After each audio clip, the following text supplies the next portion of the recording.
पांडव जीत गए थे, कौरव हारे गए।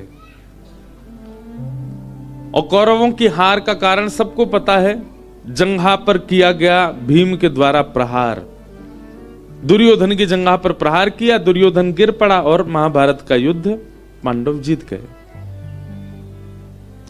दुर्योधन ने इसका बदला लेने के लिए गुरुपुत्र अश्वत्थामा से कहा कि आप जाओ और सोते हुए पांडवों को मार दो। लेकिन भगवान रक्षक जिन पांडवों के हैं उनका कोई बाल बांका नहीं कर सकता। मेरा रक्षक सुदर्शन चक्रधारी है। ठाकुर जी जिसकी रक्षा स्वयं करते हैं उसको कोई कैसे मार सकता है?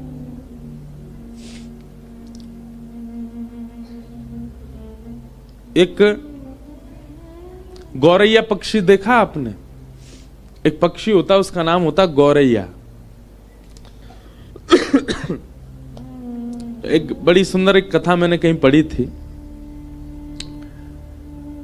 कि गौरैया पक्षी समुद्र के तट पर एक वृक्ष पर उसका घोंसला था, वहां वो रहता था। और जो वृक्ष था वो एक मंदिर के परिसर में था, समुद्र के तट पर। तो गौरैया पक्षी ने अपना संपूर्ण जीवन मंदिर में जो भी प्रसाद आदि गिर जाता था या हवन आदि की सामग्रियां जो गिर जाती थी, उन्हीं को पाकर के उसने अपना पूरा जीवन निकाला।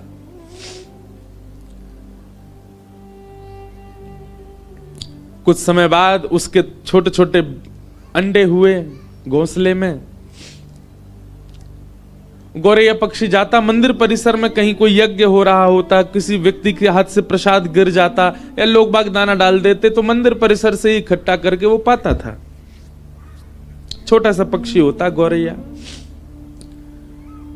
एक दिन ज्वार भाटा आया, प्रचंड ज्वार भाटा समुद्र में, और उस ज्वार के कारण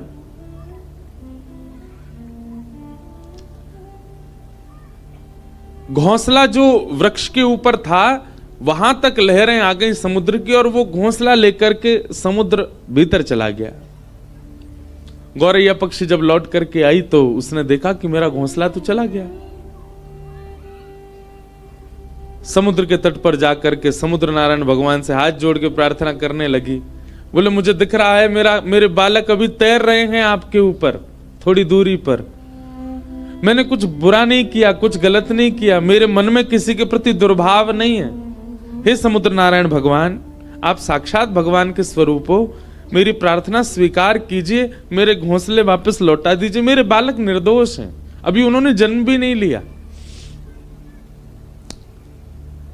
तो गौरैया पक्षी के उस भाव को सुन के, जिनके बालक डोल रहे ना बाहर, उनको खेलने तो दो, पर यूं क्या उन्हें थोड़ी शांति से है जाए। कोई के बालक नहीं है। मैया तेने खा ठानी मन में, बालक अपने छोड़ दिए वन में। अब बेचारी मैया यूं कह रही होगी मैं काय कोट के जाऊं, जगह तो बड़ी मुश्किल से मिली। तो गौरैया पक्षी जब समुद्र नारायण से प्रार्थना करने लगी और अपने भाव कहने लगी, तो वैसे तो समुद्र कभी प्रकट होते नहीं, पर आज प्रकट हो गए।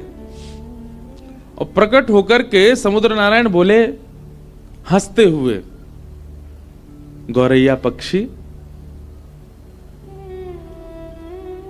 तुम मुझसे प्रार्थना तो ऐसे कर रही हो जैसे तुम्हारा कोई अस्तित्व है दुनिया में।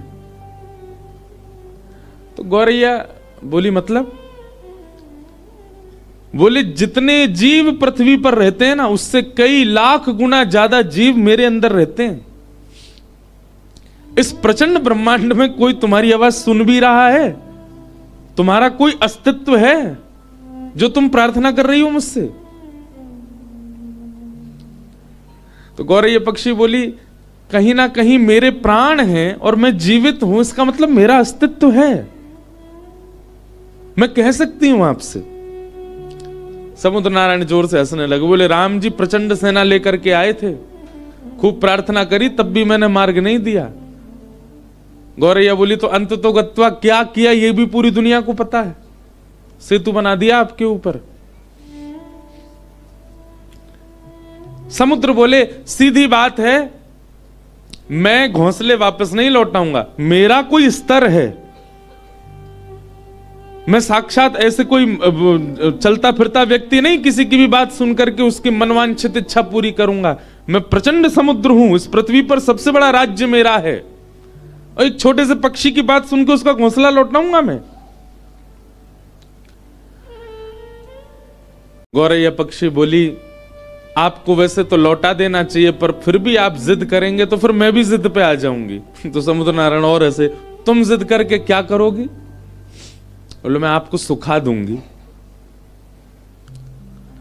समुद्र नारायण खूब हंसे, बोले अच्छा है, अपने अहम में ही रहो तुम जीवन भर, छोटी सी पक्षी, दिखती भी नहीं हो तुम, एक लहर में भीतर ले जाऊंगा और मुझसे कह रही हो मुझे सिखाओगी? गौरैया बोली हाँ मैं सुखा दूंगी। कैसे सुखाओगी? गौरैया पक्षी जावे, छोटी सी वो छोटा सा वो पक्षी, इतनी सी उसकी चोंच, फिर वहां खला के फिर लौट के आ जाए। समुद्र नारायण हंसने लगे, बोले लगे रहो, बहुत बढ़िया, ऐसे जीवन निकल जाए तुम्हारा। बोले जितना तुम अपनी चोंच में भर रही हो ना, उससे करोड़ टन ज्यादा जल हर प्रतिक्षण मेरे अंदर आ रहा है, नदियों का। कोई फायदा नहीं है, कोई अस्तित्व नहीं है इसका। गौरैया बोली चाहे कुछ ना हो, पर मैं तुमको सुखा के मानूंगी। समुद्र नारायण बोले लगे रहो, हम जाते हैं। समुद्र प्रस्थान कर गए, और गौरैया लगी अपनी चोंच में भरे जल, फिर दूर जाके फिर खलावे, फिर लौट के आवे, फिर भरे जल, फिर दूर जाके खला के फिर आवे।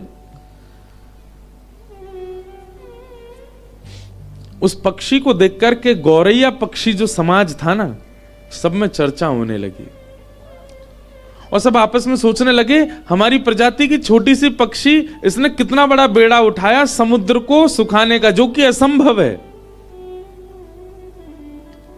पर अपने हक के लिए लड़ रही है, हमें इसका साथ देना चाहिए। 2-3 दिन बाद देखते देखते 1 से 2, 2 से 200, 200 से 2 लाख, 2 लाख से 2 करोड़ गौरैया पक्षी हो गए। वहां विश्व भर के जितने पक्षी थे सब आ गए, सब अपनी चोंच में समुद्र का जल भरें और जाकर के खिला दें। समुद्र और हंसने लगे, बोले वाह, कर लो आप लोग अपना प्रयास। पृथ्वी पर जितने गौरैया पक्षी हैं सब आ गए समुद्र को खिलाने के लिए, लेकिन फिर भी कोई समुद्र पर फर्क तो पड़ना नहीं था। गौरैया पक्षी के इस प्रयास को देख करके अन्य पक्षी समाज ने भी विचार किया कि हैं तो ये भी पक्षी, हम भी पक्षी, हमें इनका साथ देना चाहिए। तो तोताओं का समाज, कबूतरों का समाज और जितने भी उड़ने वाले पक्षी हैं सब अपने अपने परिवार और समाज को लेकर के आ गए, और सब लगे चोंच में जल भरे और ले जाके दूर खला में। उसमें करोड़ों अरबों खरबों की तादाद में पक्षी अपनी चोंच में जल भर भर के ले जा रहे हैं और दूर खिला रहे हैं। नारद जी पृथ्वी पर आए, बोले भैया ये क्या कर रहे हो आप लोग? बोले समुद्र को सुखा रहे हैं। नारद जी भी हंस रहे, बोले ये हो सकता है कभी? कभी नहीं हो सकता, समुद्र को कोई नहीं खिला सकता, कोई नहीं सुखा सकता। तब पूरी कथा नारद जी को बताई। बोले हम जानते हैं कि हम समुद्र को नहीं सुखा सकते, पर समुद्र का अहंकार हमको तोड़ना है, हम लगे, हम भले अपने प्राण त्याग दें, पर पीछे नहीं हटेंगे, करेंगे। नारद जी ने जब पूरी बात सुनी कि इस प्रकार गौरैया पक्षी के घोंसले ले गए, और फिर समुद्र ने अहंकार में कहा कि तुम्हारा कोई अस्तित्व थोड़ी है, तुम्हारे लिए मैं घोंसले वापस थोड़ी करूंगा। जब प्रकट हो ही गए थे तो दे देने थे, लेकिन समुद्र ने अभिमान किया, जिसकी वजह से सारे पक्षी लगे उसको सुखाने में। नारद जी महाराज बोले यदि मैं इनकी सहायता कर दूं तो यह काम संभव हो सकता है। नारद जी सीधे भगवान के पास नहीं गए, मन में विचार किया कि भगवान के परिकर में पक्षी कौन है। भगवान के परिकर में पक्षी हैं श्री गरुण राज, गरुण देव। गरुण जी के पास गए, बोले कि महाराज ये सारे पक्षी आपके अंश हैं और ये सब लगे आप यहां बैठ करके आनंद कर रहे हो। गरुण जी बोले मुझे समाचार तो मिला, लेकिन इससे कुछ होना नहीं है, तो क्या करें? बोले क्यों नहीं होना? तुम ब्रह्मांड नायक को अपनी पीठ पर लेकर के चलते हो, क्या समुद्र के अहम को नष्ट करने के लिए तुम कुछ करवा नहीं सकते? गरुड़ जी भी सोच में पड़ गए। रात्रि में ठाकुर जी के पास गए, भगवान श्रीमन नारायण पौड़े थे, और गरुड़ जी ने जाकर के बताया इस प्रकार पक्षी समाज लगा है समुद्र को सुखाने। भगवान बोले हो तो सकता नहीं है, ये समुद्र कैसे सूखेगा? बोले ठाकुर जी आप जो चाह जाएं वो सब हो जाएगा। हम ये नहीं चाहते कि समुद्र सूखे, पर समुद्र का अहम नष्ट होना चाहिए। एक गौरैया पक्षी को उसने कैसे कह दिया कि तुम्हारा कोई अस्तित्व नहीं है? गरुड़ जी की बात सुनकर के ठाकुर जी भी बोले तो फिर क्या करना चाहिए बताओ? बोले नाथ आप यदि विचार मन बना लें केवल कि पक्षियों का मुझे संग करना है, अपने आप सब काम हो जाएगा। ठाकुर जी ने तुरंत अपने सुदर्शन जी को आज्ञा की, जाइए और 12 सूर्य के समान प्रकाशित होकर के समुद्र को तपाना प्रारंभ। एक सूर्य की तपन से समुद्र उड़ करके बादल बन जाता है। कहीं आकाश में 12 सूर्य 12 सूर्य प्रकट हो गए तो समुद्र को सूखने में देर नहीं लगेगी। सुदर्शन चक्र जी ने भगवान के हस्त कमल से प्रस्थान करके और इतनी द्रुत गति से अपने चक्र को घुमाया कि 12 सूर्यों के समान तेज प्रकट हो गया, और घूमने के कारण उनसे निकलने वाला जो हवा का वेग था वो इतना तीव्र था कि वो पृथ्वी को भी उछाल सकते थे। आकाश में आकर के जैसे ही सुदर्शन जी ने अपने वेग को करना प्रारंभ किया और 12 सूर्यों के समान तेज प्रकट हुआ, जो समुद्र 100 वर्षों में उड़ करके कुछ बादल बना पाता था वो क्षण भर में उड़ने लगा। और देखते ही देखते किनारे खाली होने लगे, समुद्र का जल सींचने लगा, इकट्ठा होने लगा, जीव जंतु मरने लगे, समुद्र इकट्ठा होकर के एक स्थान पर नष्ट होने लगा, पृथ्वी क्षेत्र बढ़ने लगा, समुद्र का क्षेत्र घटने लग गया। समुद्र ने जब ये स्थिति देखी स्वयं की, प्रकट हो गए, प्रकट होकर के त्राहिमाम कहकर के नारायण का स्मरण किया। भगवान ने प्रकट होकर के समुद्र नारायण से कहा अहम शून्य हो जाइए। पृथ्वी पर जिसका स्वरूप बड़ा है उसका अस्तित्व होता है, ऐसा नहीं है। इस पृथ्वी पर यदि चींटी जीवित है तो उसका भी अस्तित्व है, उसकी रक्षा भी मैं कर रहा हूं। आप उसके प्रति भी ये भाव नहीं रख सकते कि उसका कोई अस्तित्व नहीं है। एक चींटी रहती है, वह भी बालकों को जन्म देती है। ठाकुर जी कहते हैं वहां भी मेरी दृष्टि जाती है, उसको भी मैं देखता हूं। इसलिए समुद्रदेव आप अपने विकसित रूप का अभिमान मत कीजिए। गौरैया पक्षी भले ही रूप में छोटी हो, पर उसकी निष्ठा और उसका कर्तव्य इतना श्रेष्ठ है कि वो आपको सुखाने के लिए तत्पर है, और उसकी निष्ठा कर्तव्य से प्रसन्न होकर के मैं भी उसका संग दे रहा हूं। समुद्र नारायण क्षमा मांगने लगे, बोले क्षमा कर दीजिए, मैं आज के बाद आपसे निवेदन करता हूं कि मैं कभी भी इस प्रकार के अहम में नहीं रहूंगा। कोई भी कैसी भी वस्तु समुद्र के भीतर आवे मैं सबको किनारे कर दूंगा, किसी को भी स्वीकार नहीं करूंगा।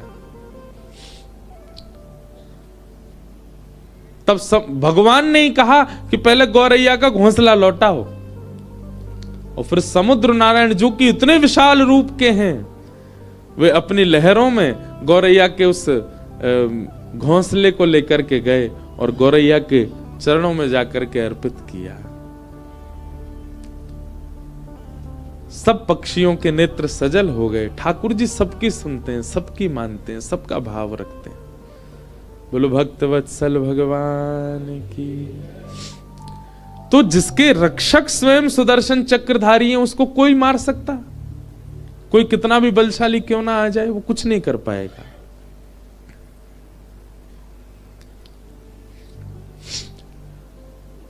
सोते हुए 5 पांडवों को मारने के लिए अश्वत्थामा गए, पर भगवान पांडवों को लेकर के कहीं और चले गए। द्रौपदी के 5 पुत्र मार दिए। अश्वत्थामा पकड़ा गया और अश्वत्थामा को मारने के लिए अर्जुन ने जब सबके सामने प्रस्तुत किया तो द्रौपदी ने अश्वत्थामा को मुक्त करने के लिए आज्ञा की।